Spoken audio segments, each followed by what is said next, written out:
Hi guys, welcome back to my channel. If you're new, welcome. My name is Erin and this is my channel. Today I'm going to be reviewing the Anastasia Beverly Hills Stick Foundation. This was $25.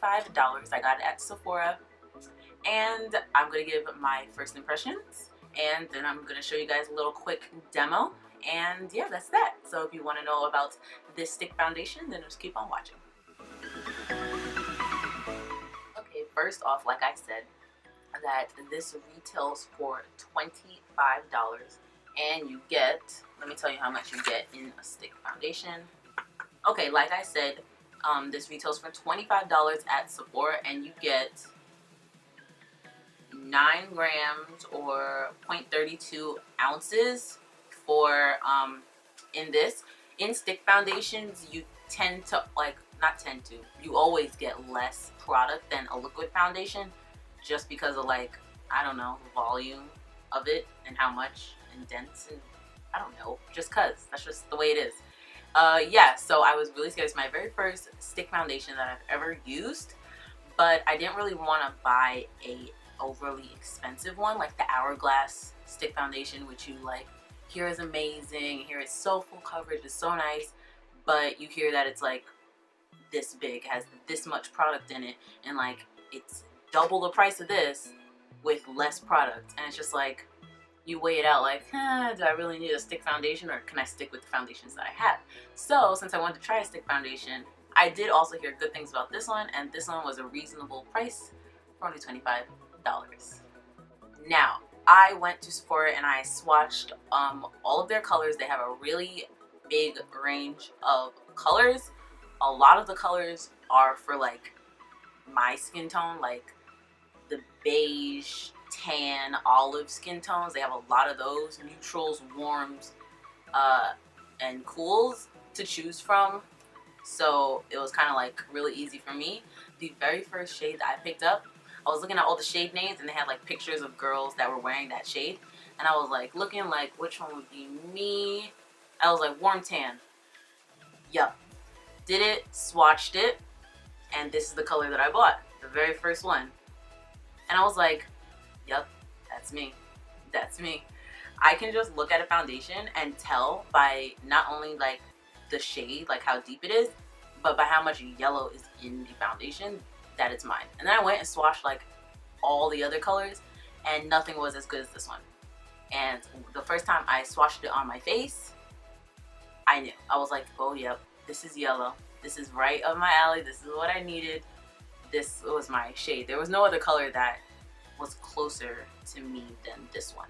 If I went a little darker, it went a little more on the neutral side rather than the yellow side, if that makes any sense. So yeah, I really like this foundation. I feel like I use a lot of product though, but I mean I use a lot of liquid foundation also. It just feel like when you're doing the stripes, you're oh, I didn't get a stripe here, oh, I didn't get a stripe here, I didn't get a stripe here, and you want to fill in your whole face, but don't. That's a waste. And it's definitely not full coverage, I would say. I definitely think my Milani foundation way more full coverage. I saw my dark spots a lot more using this foundation than I would using my Milani liquid foundation. That covers it up a lot more. I mean, I do have my concealer that I use, but I'd also like my foundation to help me out with that, you know? But this does make your skin look so natural. It looks like your skin. It doesn't look like you have foundation on. That I'll give them. It definitely does look really natural. It looks really healthy, and it doesn't look like, oh, you got foundation on your face, you got a lot. So I'm definitely not going to return it. I'm gonna keep using it. I do like it, and yeah, I'm gonna keep on trying it. Also, what I wanted to mention is how it worked with the concealers and the face products that I use. I only showed concealer because that's the biggest factor. Powders usually just go on, especially if you have the right, if you set it correctly, powder should just go on just fine.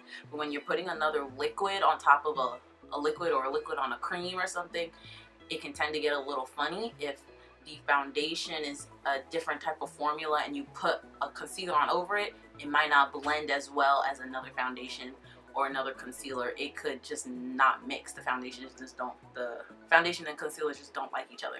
But you never know that until you pair them together. So of course I paired the Tarte Shape Tape Concealer that I always use, and I paired it with this Anastasia Stick Foundation, and I actually think that it blended better than it does with my Milani foundation or any other foundation I use.